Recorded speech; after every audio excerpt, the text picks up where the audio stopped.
Hello and welcome everyone, MrCarMAN here, and today I'm going to be sharing with you guys my Maserati Ghibli, the M157, and how to access and remove your mass airflow sensor. This video also applies to the Maserati Quattroporte as well as the Maserati Levante.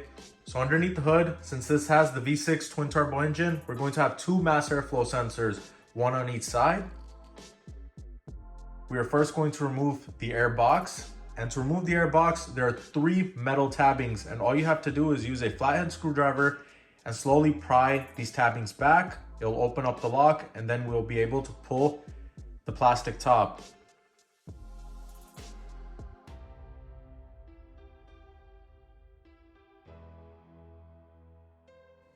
Inside is going to be our air filter.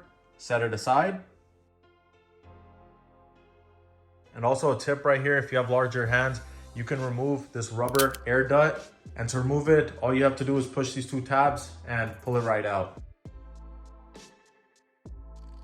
And now underneath this box, there's a turbo hose pipe connected to it. And to remove it, there is one clamp that we have to unlock or unhook.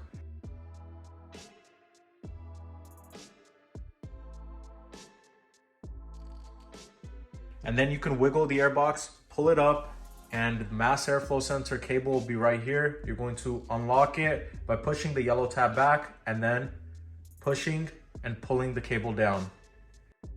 So right here is our mass airflow assembly, and what you can do at this moment is either clean it with a MAF cleaner. If not, you can replace it as well. And that's it. And to install it, it's the reverse steps. I really hope you guys enjoyed this video. And like always, I'd really appreciate you guys hitting the like and share button. And if you want to see more videos on this Maserati and several other vehicles on my channel, please make sure to subscribe to MrCarMAN, and I'll catch you guys soon with another video. Thank you.